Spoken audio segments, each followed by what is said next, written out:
Kunja Bihari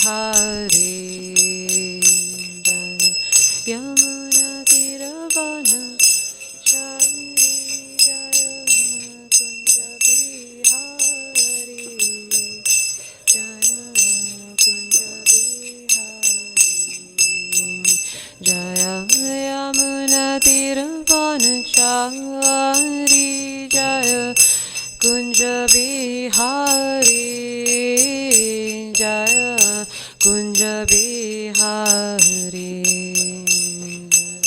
Yamuna Tiravana Chari Jaya Kunja Bihari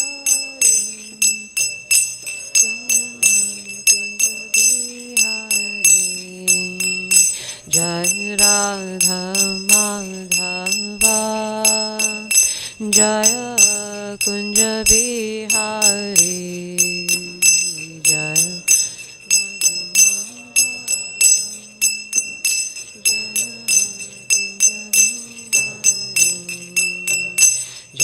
Radha Madhava Jaya Kunja Bihari Jaya Radha Madhava Jaya Kunja Bihari Jaya Shri Krishna Chaitanya Prabhu Nityananda Shri Advaita Gadadhar Shivasadi Gaura Bhakta Vrinda Jaya Shri Krishna Chaitanya Prabhu Nityananda Shri Advaita Gadadhar Shivasadi Gaura Bhakta Vrinda Hare Krishna Krishna Krishna Hare Hare Hare Rama Rama Rama Hare Hare Krishna Krishna Krishna Krishna Hare Hare Hare Rama Rama Hare Hare Hare Krishna Krishna Krishna Hare Hare Hare Rama Rama Rama Hare Hare Krishna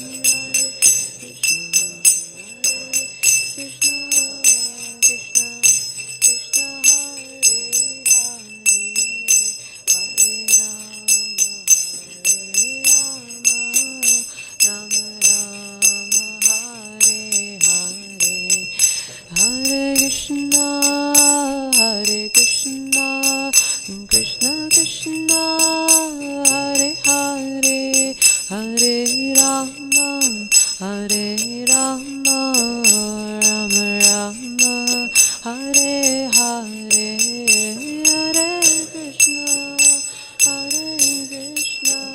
Krishna Krishna Hare Hare Hare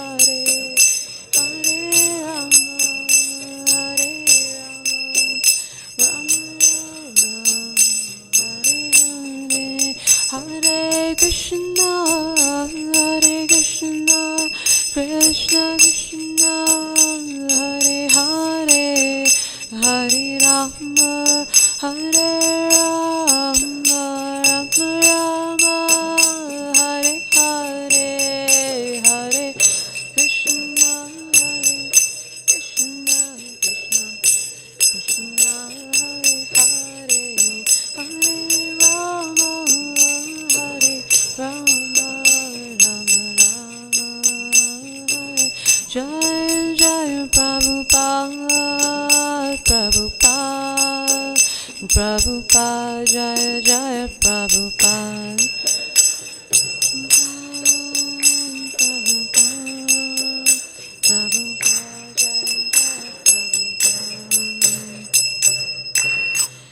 Shri Radharanath ki, Shri Chaitanya Mahaprabhu ki, Srila Giraj Govardhan Hari ki, Shri Ekadashi Mahamahotsav ki, Srila Prabhupada ki, Shri Shnitaya Gaura Premanande. Om Jnanatimidandasya Ginangina Shlakaya Chakshurunmilitam Yena Tasmai Shri Guruve Namaha Shri Chaitanya Manobhishtam Svapitam Yena Bhutale Swayam Rupakadamahyam Dadati Swapadantikam Ma'am Vishnu Padaya Krishna Prasnaya Bhutale Srimate Bhaktivedanta Swamin Iti Namine Namaste Saraswati Devi Gauravani Pacharine Nirvishesha Shunyavadi Paschatya Deshatarine Jai Shri Krishna Chaitanya Prabhu Nityananda Shri Dvaita Gadadhar Shivasadi Gaura Bhakta Vrinda Hare Krishna Krishna Krishna Hare Hare Hare Rama Rama Rama Hare Hare Vanchakapatarubhyascha Kripa Sindhubhya eva cha Patitanam Pavanebhyo Vaishnavebhyo Namo Namaha. So Hare Krishna, everyone. Thank you all for the service today. As we discuss chapter 4 of, the chapter on Srila Prabhupada in London from volume 4. Just double check chapter 30, actually. And I pray for all your blessings to do justice to this class so that we can have a better appreciation of Srila Prabhupada's pastimes so that we can serve him better. So this chapter is titled A Dream Fulfilled. And we will recap that when Srila Prabhupada arrived, he gave the reporters a good dose of spiritual common sense. And then he went to his residence in London at the time, which was the manor of John Lennon, the musician.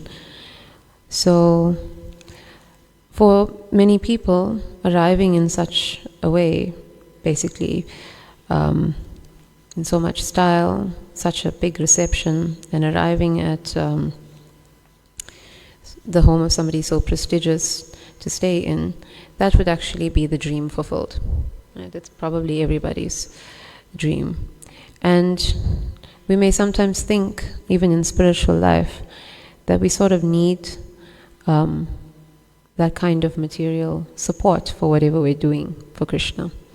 So much so that we may think that we're in a state of need, the assistance of those who are influential or wealthy. But rather than just wanting to take from them, our mood needs to be that we're giving them the opportunity to render service to the Lord. So it's very subtle because it seems like the same thing, that you're getting service or you're getting support from those who are in positions of power or influence or wealth. But there's a very important difference in mindset, one of giving rather than taking. It's also important for our spiritual development because the ultimate aim, the conclusion of Bhagavad Gita is that we should surrender to Krishna. Sarva dharmam parityaja mamekam sharanam vraja. Surrender means that we don't depend on anyone in any way. Whether our family members, friends, the influential, for whatever service that we're engaging for Krishna.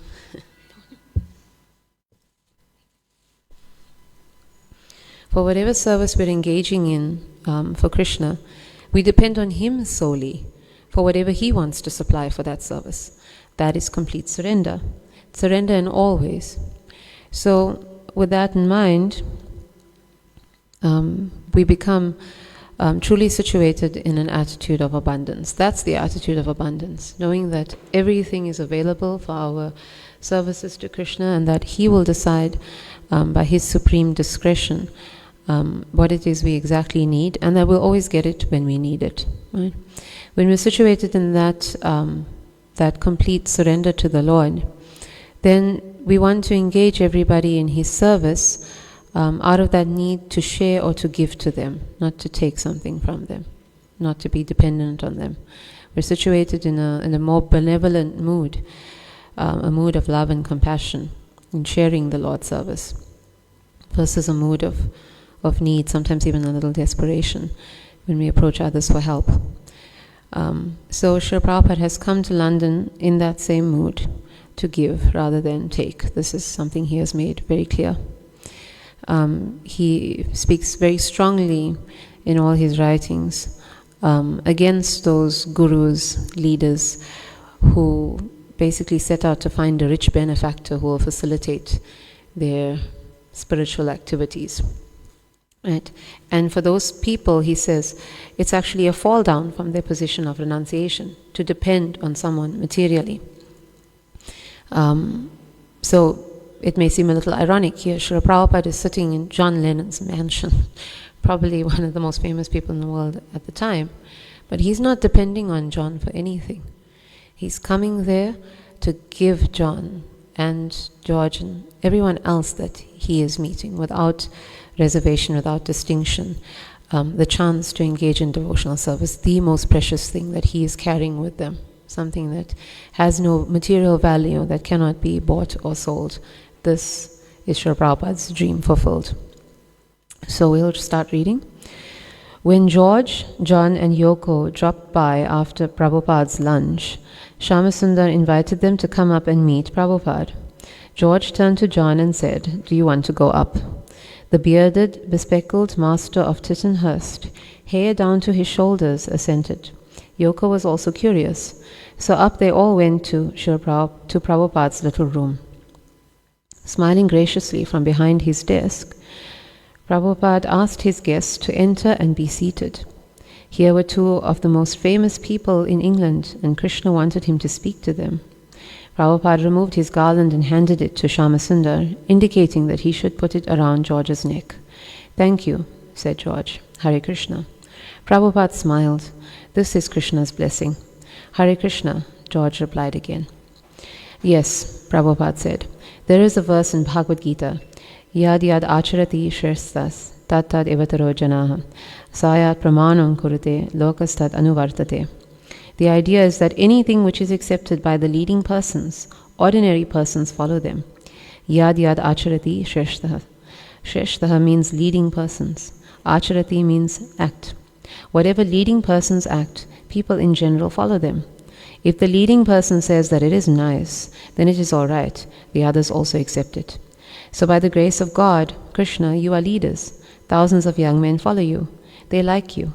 So if you give them something actually nice, the face of the world will change."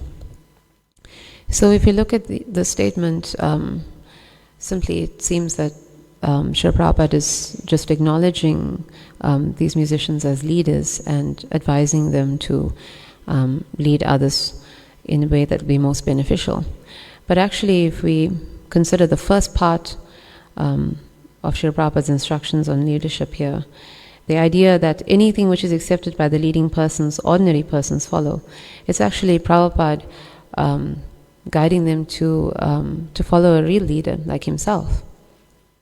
That's the time that they will actually be qualified to lead others. Right now, society may be, or at the time that Prabhupada was speaking to them, society may have considered them leaders, but what leadership were they able to offer? But if they took Prabhupada's instructions, if they followed him, the leading person, the truly leading person who has come with something nice, as Prabhupada says, something nice for the whole world, then if these persons, ordinary persons like them, would follow him, then that would actually be good for the world, or able to change the world. So in that way we can understand that any one of us could actually do that if we take this something nice. And that's the message of Krishna. That's what Srila Prabhupada has brought with him. This means that all of us actually have that responsibility to be shreshtaha, to be leaders, to bring the world to the message, or bring the message of Krishna to the world. Prabhupada didn't exactly have the support of these musicians in the long term, but all his disciples, who were the ordinary people in the material eyes, who followed him, they were able to indeed bring thousands of others to the feet of the Lord, and they did change the face of the world. So the message is the real power. It doesn't depend on the influence of famous people. But if we carry the message sincerely, following Srila Prabhupada's instructions on that message sincerely, then we can and are actually changing the face of the world. Although George and John were about the same age as most of Prabhupada's disciples, Prabhupada considered them Shreshtas, respected leaders. You are also anxious to bring some peace in the world, Prabhupada continued. I have read sometimes your statement. You are anxious also. Everyone is. Every saintly person should be anxious to bring in peace in the world. But we must know the process. He explained the peace formula according to Bhagavad Gita. Only those who recognize the Supreme Personality of Godhead as the proprietor of everything, the object of all sacrifices, and the friend of everyone can find peace. So, Srila Prabhupada is quoting here, of course, the famous verse from Bhagavad Gita, chapter 5, text 29, the peace formula. Because although these famous personalities and many other great thinkers and humanitarian workers were and are still trying to find the solution to war and establish peace in the world, they don't actually understand why the wars keep happening over and over again. The basic understanding is that each one of us has our own idea of what is right and what is wrong. Each one of us has our own agenda, our own needs, wants, and likes. And each one of us is pushing that agenda over everyone else. And if the whole world, every single person is doing that, there will never be peace. Many, of course, all religions actually want peace and encourage their followers to be peaceful and to be loving and to accommodate each other, but they don't have a practical way of how people can actually apply those principles in life. In fact, a lot of the time religion, as Narada Muni cautions in the Bhagavatam, religion is endorsing sense gratification, right, directly or indirectly. And by doing that, it's encouraging people to maintain their selfish attitudes of wanting what they want when they want it for their gratification. And that will always come at the cost of someone else. If it's not person, it's the animal usually, because almost all sense gratification involves meat eating, or it just involves utilizing the Lord's property and not for His service, which is also not good. So basically, there will never be peace if we continue with this kind of mentality, always trying to satisfy ourselves above others. And it's only Krishna consciousness that practically teaches, through engaging in service to the Lord, not only how we can overcome those material desires, how we can curtail it practically and then sustain that, but also how we can come to that transcendental platform where all we have is love for the Lord and for everyone and everything else. Where we're only concerned with the welfare of others because we have compassion for them. We want to share with them the best thing, the very best thing that we have, devotional service, and we want them to escape the material miseries. So this verse that Prabhupada is quoting, Bhoktaram yagya tapasam sarva loka maheshwaram suridam sarva bhutanam gyatpamam shantim richati. A person who is in full consciousness of the Lord by such devotional service, right? Knowing Him to be the beneficiary of all sacrifices and austerities, knowing Him to be the Lord of all the planets and the demigods, knowing Him to be the benefactor and well-wisher, the ultimate proprietor. Such a person in service is not going to want to claim anything for themselves.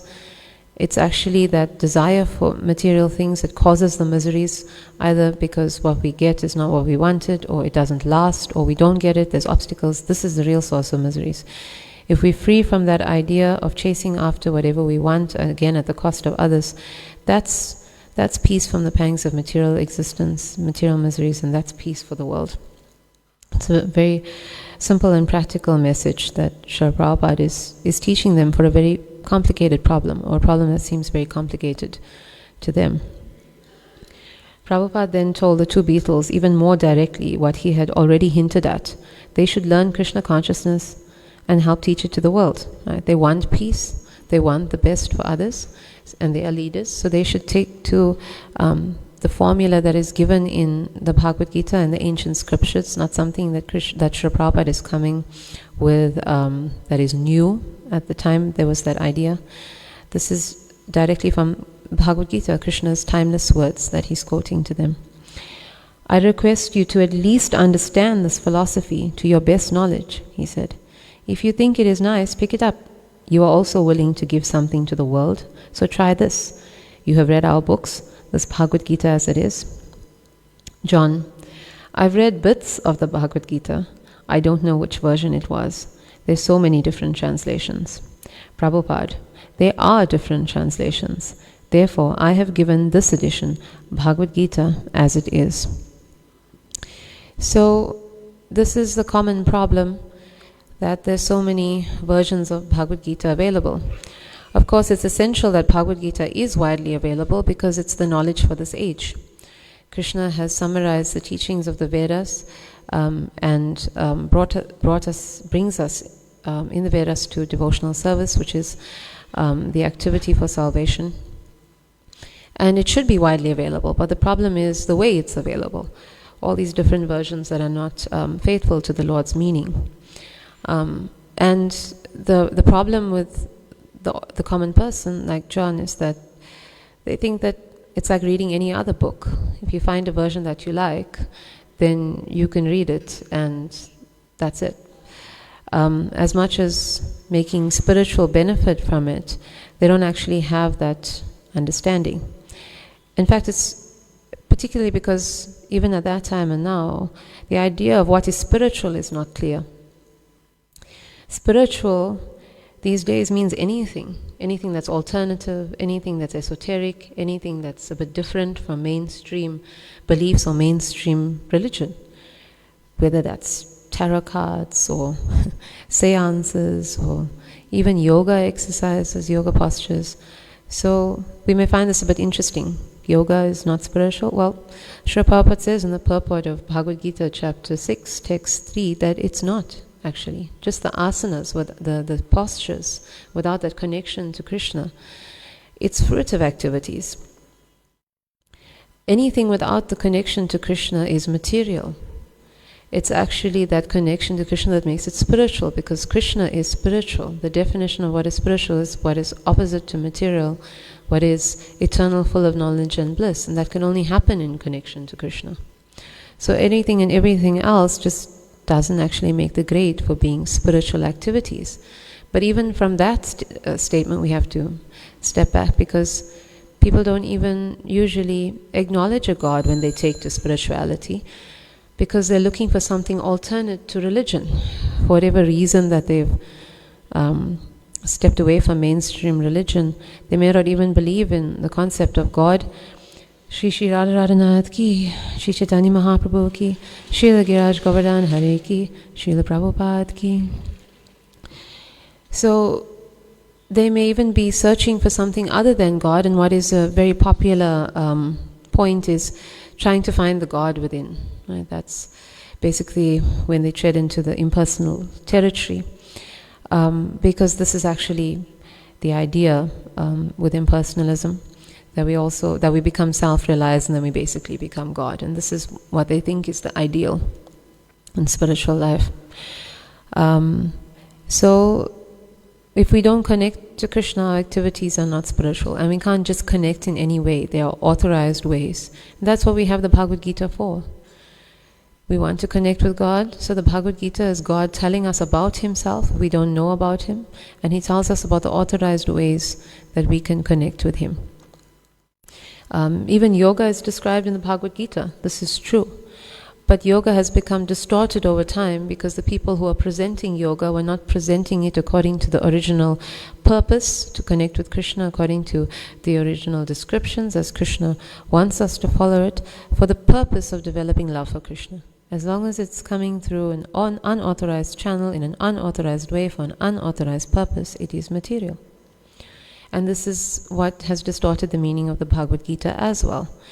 Bhagavad Gita has to be presented in an authorized way by an authorized person, coming in an authorized chain of disciplic succession, which is the literal and the spiritual connection to Krishna. This is what makes it authoritative. And of course, the knowledge being presented for the authorized purpose, developing love for Krishna. Prabhupada explained that the material world is a place of misery. Nature is cruel. In America, President Kennedy was thought to be the most fortunate, happy man, honored throughout the world. But within a second, Prabhupada loudly snapped his fingers. He was finished. Temporary. Now what is his position? Where is he? If life is eternal, if the living entity is eternal, where is he gone? What is he doing? Is he happy or is he distressed? He is born in America or China? Nobody can say. But it is a fact that as a living entity, he is eternal. He is existing. So this is a very important point, because basically Srila Prabhupada is actually directly hinting at the Beatles themselves. They are just like John F. Kennedy. They're also favored by fate. They also have fame. They have followers. They have family and wealth, of course. And they're being honored throughout the world. And the problem with having these things is that when you achieve it, you have to maintain it. We always say that maintaining something is harder than actually achieving it. So maintaining that fame, that prestige, those important connections, takes a lot of energy and time from somebody. It becomes all-consuming. It is all-consuming, actually. And this is the reason why people who have these things don't have the time for spiritual life. And even if they do have the time for spiritual life, they bring that mentality with them. And it's difficult for them to actually cultivate that humility, that patience, that sincerity that they need to advance in spiritual life. And so Queen Kunti says in first canto of Srimad Bhagavatam that it's difficult for anyone who's on the path of prosperity, basically, to approach Krishna with sincere feeling. So it's already a little bit of an obstacle to making spiritual progress. And it's so distracting that one is only focused on this phase of their existence in that particular body, and then it's over suddenly. Nothing that they can do, nothing that their influence or power, money can do, can actually stop that. And then what happens? The whole of eternity is stretching out before them, and they actually don't know what's going to happen to them. This is the very scary reality for everybody, everyone who's not in the service of the Lord. And Srila Prabhupada gives them this example of John F. Kennedy. It's a current example, but those examples have been happening from the beginning of time, right? To make them see that for all the power that he had, he could do nothing to save himself. And of course we know now, in hindsight, the irony is that it happened to John, like about a decade later. He was also assassinated just like President Kennedy. And he had a lot of power and influence. He would exercise that power and influence quite a bit, but it couldn't save him in the end.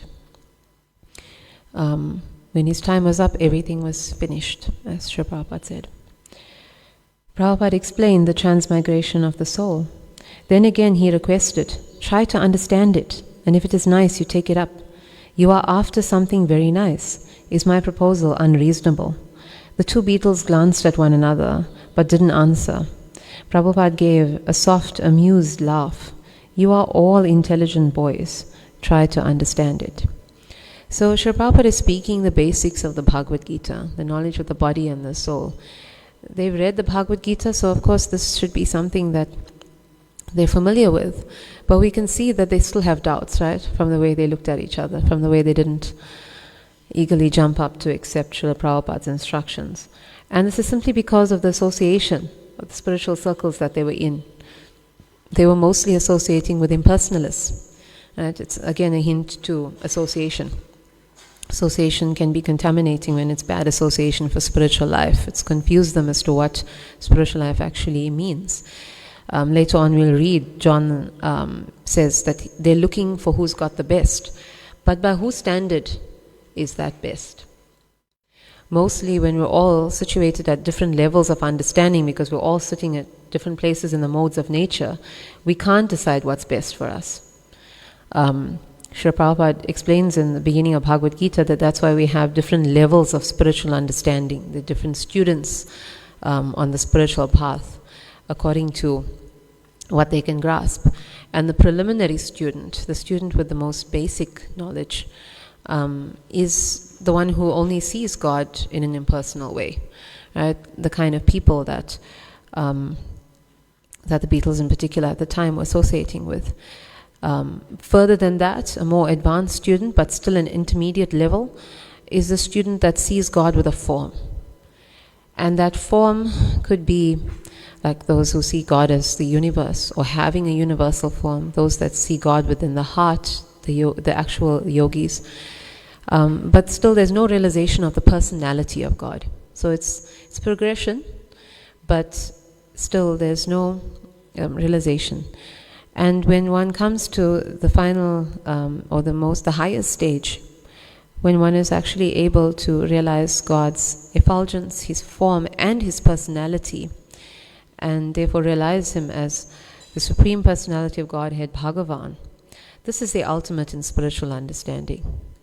This is what is the best. And Srila Prabhupada is appealing to their intelligence. He's telling them, you're intelligent men, use your intelligence to see that the knowledge that you've gotten up till now, the understanding that you have up till now, is not the highest understanding. It's not the ultimate realization. There is more. And the more is, of course, understanding the personality of Godhead, which will attract one to engaging in His devotional service. This is the message of the Bhagavad Gita, the real message of the Bhagavad Gita that they've read and that they may have missed, of course. Prabhupada then spoke of the importance of music in the Vedas. The Samaveda, he said, is full of music. Followers of the Samaveda are always in music. Through musical vibration, they are approaching the Supreme. So Prabhupada very expertly is bringing their attention to their careers, something that they can relate to. Maybe they're not relating to this, even the basic knowledge of Bhagavad Gita that he's giving them, but they can relate to using their work in service. Right? Their work is actually their main focus in their lives at that point, because it's bringing them everything, the fame, the wealth, the followers, and all of that. But if we look at it very carefully, Prabhupada is actually bringing them to the main message of Bhagavad Gita, how to use your work in service to the Lord. The message of Bhagavad Gita that Krishna is giving to Arjuna is, don't give up your work. Engage your work in my service by being surrendered to me. You'll be free of all karma and you'll become liberated. Right?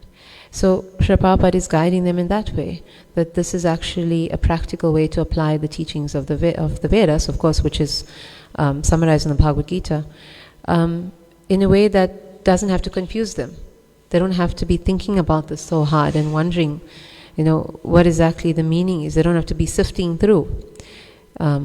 They can practically utilize their careers in the service of the Lord under the guidance of a spiritual master. And by perfecting that, which is actually devotional service, karma yoga, action in Krishna consciousness, as Srila Prabhupada titles that chapter 5 of Bhagavad Gita, they can actually become liberated. They don't have to fear the fate of John F. Kennedy or anyone else who passes away without the shelter of the spiritual master or engagement in devotional service. So this is how he's bringing that message through to them. And then he very beautifully sings these 3 verses from Srimad Bhagavatam. It's really, really lovely. I suggest everybody find that interview and listen to it. So we'll just read the translations. Because of their uncontrolled senses, persons too addicted to materialistic life make progress toward hellish conditions and repeatedly chew that which has already been chewed. Their inclinations towards Krishna are never aroused, either by the instructions of others, by their own efforts, or by a combination of both. So this is a very bold statement to make to them, because this is directed at them, right? He sings it very beautifully. In fact, the Beatles really appreciated Prabhupada's musical talent, but it's a hectic warning that they're basically gliding towards hell. Right? They're taking the guidance of the wrong people, material and spiritually, the wrong guidance, and they're gliding towards hell because of their sense desires. Srila Prabhupada is basically telling them that he's there to wake up their inclination, because they actually can't do it themselves the way they've been trying, and others are not helping them either. Right. So the next verse.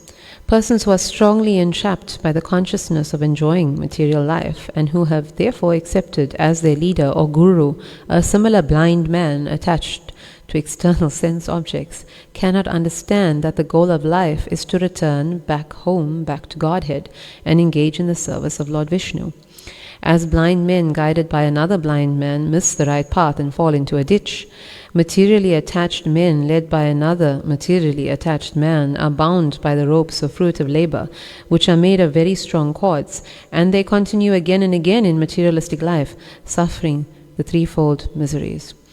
So if we had any doubts before that Srila Prabhupada was coming there not dependent on these gentlemen for anything material, he's making it clear here.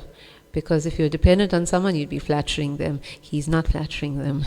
He's telling them that they're gliding to hell because they're following blind teachers. Right? That's actually what was happening to them. This is the reason why they were so confused about spiritual life. Up to the point that they had met Srila Prabhupada for 2 or 3 years, they were getting guidance from various spiritual teachers and leaders, and they had spent time in India practicing the mantra meditation that those teachers had given them. But still, they were not sure about the meaning of Bhagavad Gita. They were not sure what spiritual life was about. They were not being led to devotional service. They didn't even understand Krishna, whose message they're reading.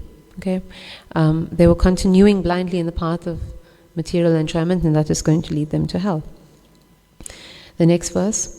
Unless they smear upon their bodies the dust of the lotus feet of a Vaishnava, completely freed from material contamination, persons very much inclined toward materialistic life cannot be attached to the lotus feet of the Lord, who is glorified for his uncommon activities.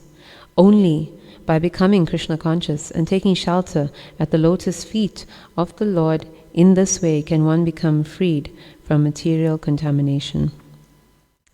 So these are very powerful verses which are literally just perfect for these persons, because despite all of their confusion and all their material opulence and all of their wrong turns in spiritual life, they've got a 1 in a trillion chance that they've met a pure Vaishnava like Srila Prabhupada. Right? They can literally take the shelter of his lotus feet like is explained here, and that will save them from this obvious hellish destination that they're heading towards. And that would be their real good fortune. People consider them fortunate because of, or did consider them fortunate because of their wealth and their power and their good looks and their connections, but their real good fortune was having Srila Prabhupada right there in their home. Right? Srila Prabhupada. And he is trying to help them. They're not even trying to help themselves. He's trying to help them. Right? He's extending himself out of his causeless mercy. Then Prabhupada asked his guests what philosophy they were following. Following, John asked. We don't follow anything, Yoko said. We are just living. We've done meditation, said George. Or I do my meditation, mantra meditation. So George is a little more inclined to spiritual practices. They began to ask questions, the same questions Prabhupada had heard so many times before.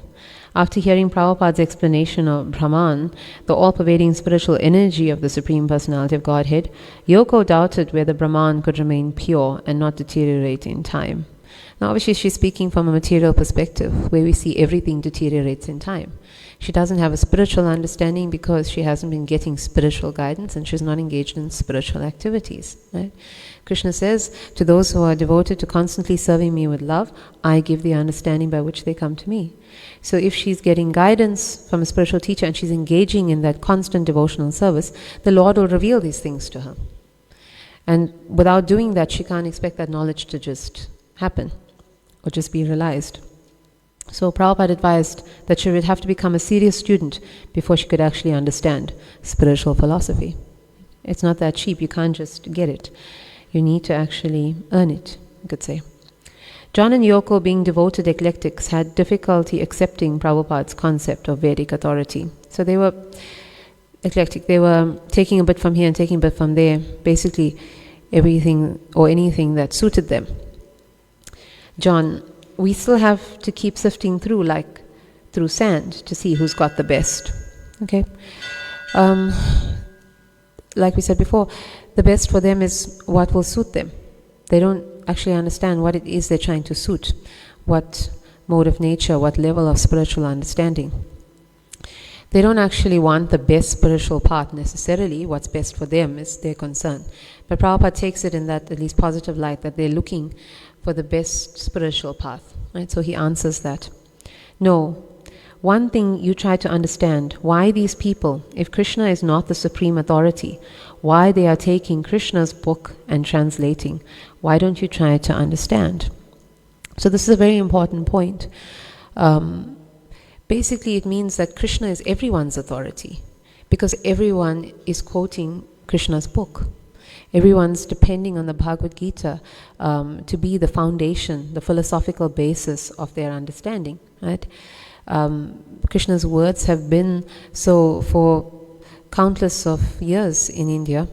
All the spiritual traditions or philosophical traditions tend to have to become legitimate, have commentaries on three main scriptures: the Vedanta Sutra, the Upanishads, and the Bhagavad Gita. It's called the Prashnanatrayi. So Krishna's words are essential to any philosopher establishing themselves as a philosopher. So Krishna is the ultimate authority. The teachers, even if from an impersonal perspective, are also actually kind of endorsing Krishna. And this is what Prabhupada is trying to say, like, use your intelligence to understand that Krishna's words are the authority because Krishna is the authority. His book is supreme, he is supreme. So, George, I'm not saying Krishna isn't the supreme. I believe that. There is a misunderstanding about the translation of the Sanskrit Gita into English. And I was saying that there are many versions, and I think we thought you were trying to say that your version, your translation was the authority, and that the other translations were not. But we really didn't have misunderstanding as to the identity of Krishna. So we can understand this is also a common problem, that people who are in positions of authority socially, they don't want to seem like they're endorsing one particular pure translation or religious movement. They want to be all-encompassing, and their gurus has probably a different philosophy, a different understanding of what Bhagavad Gita is. But in trying to seem very liberal and very open-minded about these things, they're endorsing all these different explanations that are deviating people so far away from devotional service and so much into the idea of sense gratification that basically they're endorsing them all gliding to hell, right, by the verses that Prabhupada has quoted. That's the simple truth. Anybody who's on the path of sense gratification is going to hell. And sense gratification or material desires include desires for oneness with God, desires of trying to discover the God within, to become God, all of those concepts. What to speak of all the other material desires. So we may look very good to the public when we do that, when we accept all versions, all translations. But at the same time, spiritually, we're actually we're performing the greatest disservice to people by directing them away from devotional service, which automatically means encouraging them towards sense gratification and material desires and a hellish destination. Right? That's the reality. Prabhupada, that is all right. If you believe Krishna is the Supreme Lord, if that is your version, then you have to see who is most addicted to Krishna. These people are 24 hours chanting Krishna, and another person who has not a single word Krishna, how can he become a devotee or a representative of Krishna? a devotee of Krishna, how can he who does not utter even the name of Krishna become a representative of Krishna? If Krishna is authority, and that is accepted, therefore those who are directly addicted to Krishna, they are authorities. So again, Prabhupada picks up on a point that they have an understanding of. They're saying that they do recognize Krishna to be supreme. And from that point, he's trying to make them see from a different angle whose instructions and guidance they should be getting about the words of Krishna. Those who actually worship Krishna, who chant his name, who actually have love for Krishna. Those persons are the ones who are going to have the knowledge of Krishna's words. And Krishna himself is actually saying that in Bhagavad Gita, to those who are devoted to serving me with love constantly. Right? Prabhupada is quoting Bhagavad Gita again indirectly here. You have to get the understanding of Bhagavad Gita from those persons, because Krishna promises in Bhagavad Gita that he gives the understanding to those persons. So those are the people that they should be hearing Bhagavad Gita from, that they should be learning Bhagavad Gita from, not the people that they are being taught by. The people who have no understanding even of Krishna, don't chant his names, what to speak of being engaged in devotional service. Right? It's essential to put the speaker of Bhagavad Gita at the center of Bhagavad Gita, to actually understand what the Bhagavad Gita is. Right? The whole idea seems to be to take the Krishna out of Bhagavad Gita. Right? It's a little bit crazy, but that's actually what has happened and what was happening here at the time, and that's what led to these persons being so confused about the meaning of Bhagavad Gita. After more than an hour of conversation, Prabhupada distributed some prasadam to John, George, Yoko, and the few disciples in his room. So if you can't get them to understand the philosophy, give them prasadam. It's not a lesser method to convince them. It's not the easy way out. It's the way that Lord Chaitanya Mahaprabhu set the example for preaching in this age of Kali Yuga. You give them the holy name and you give them prasadam. Right? It helps them to come to a level that they may not have earned yet, a level that they don't have, and therefore they can't appreciate the philosophy, even though it's being broken down so clearly, we can see. Right? Prasadam is a powerful transcendental spiritual weapon. It's as much Krishna as his name, it's as much Krishna as his Bhagavad Gita, but it's more accessible to those who just don't have that philosophy, that piety, that punya karmanan to take to the chanting, to take to the understanding of the philosophy just yet. Right? So it's very important to always have prasadam available in our preaching. If these Shresthas were to take up Krishna consciousness, that would be good for them and many others also. He had done his duty and provided them the opportunity. Right? It was Krishna's message, and to accept it or not was now up to them. Right? So what does that sound like? 1863. Iti te jnanam akyatam guhyat guhyataram maya vimrishyetad asheshena yatechasi tata guru. Thus I have explained to you knowledge still more confidential. Deliberate on this fully and then do what you wish. Right? That independence is so essential to spiritual life, because if we don't have independence in our thinking, then there's no meaning to love for Krishna. So the problem, of course, is when we misuse that independence. But our independence is basically maintained by the mercy of the Lord.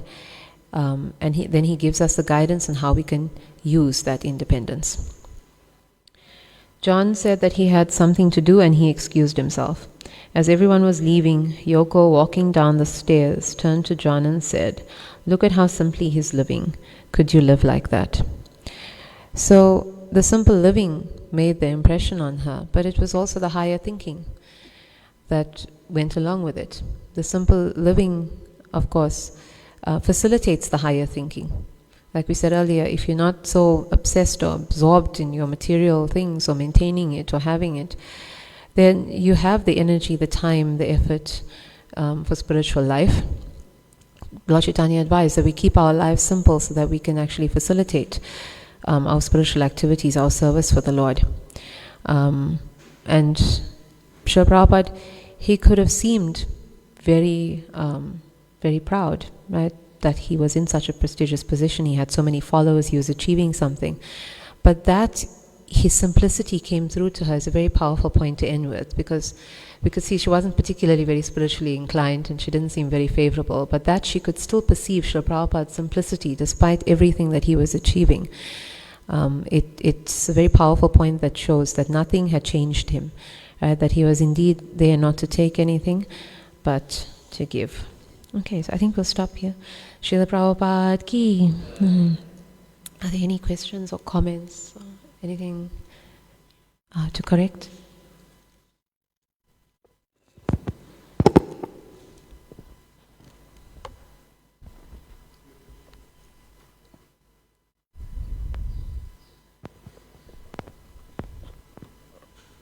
Hare Krishna.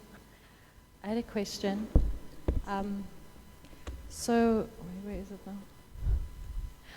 When you were talking about, how they were speaking of the different versions of the Bhagavad Gita, and how Prabhupada said he's, was the authority, and then you said a point about not being too open and liberal, because it can endorse, like the wrong things, basically.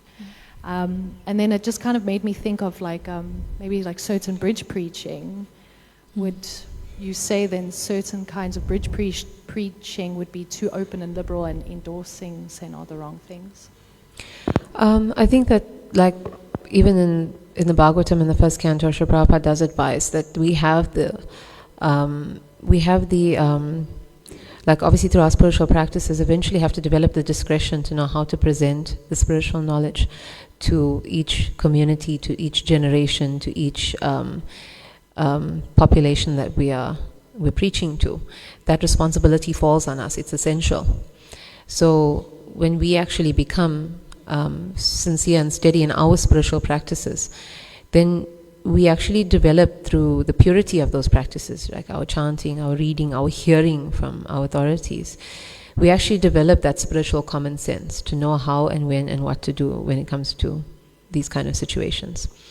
So the onus does fall on us, and that's how spiritual practices tie in with everything. It's not as simple as it seems in the material world, where you get your basic knowledge, you put in some punchy ideas, and then you sit. Right? Spiritual life, it must transform us so that it can transform everybody else, everyone that we are going to come in contact with. So each situation, when it comes to bridge preaching, is going to be individual. But broadly, if we have the right understanding and if we have the right spiritual maturity, we'll be able to approach that situation in the correct way, with basic principles there that the message is not changed. Like Srila Prabhupada is being very clear about this, like something that he is uncompromising, is that no other version, no other translation of Bhagavad Gita should be accepted. So that's the one point here. We cannot be liberal in that way. Right? The message must always be Srila Prabhupada's, no one else's books or no one else's authority, no one else's words, lectures. Right? He's cautioned about that. The other principle, of course, is that when we have these services come up, we take guidance from our authorities. We take guidance from our spiritual masters, our spiritual leaders, like Prabhu, Raghunath Bhatta Prabhu. We ask them, how far can we push it? Right? They are the ones who can give us that understanding, right? And we can see also from the examples of other preachers who have done these things successfully, how they did this here, because this concept of bridge preaching is not new. Srila Bhaktisiddhanta Saraswati Thakur was doing this, a few centuries ago. Bridge preaching was his thing, actually. If we think about it, he was probably the first modern preacher. That he changed the concept of what Vaishnavism traditionally was. Right? Of course, Bhaktivinoda Thakur had also made some strides. Being a householder and being a preacher and being such a powerful acharya in that position was not common. Basically, mainly they were bhajananandis at the time. But Srila Bhaktisiddhanta Saraswati Thakur took it to a whole new other level.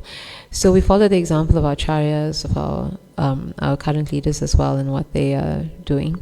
And basically we'll get our guidance like that.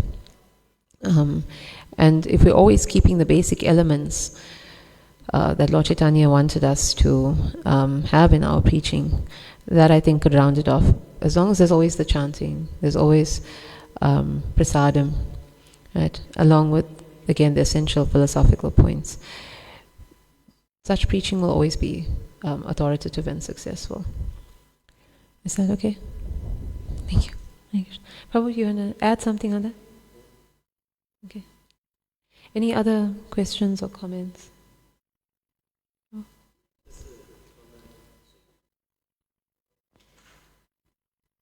Just appreciated Prabhupada's boldness. He was not intimidated by their level of fame. Yeah. And that was probably more a lesson for disciples than the public or the people he's speaking to, because John Leonard didn't necessarily become a devotee, but he could show the disciples that that the philosophy of Krishna consciousness is applicable for all persons trapped in the material world. Doesn't matter how opulent they are. Yeah.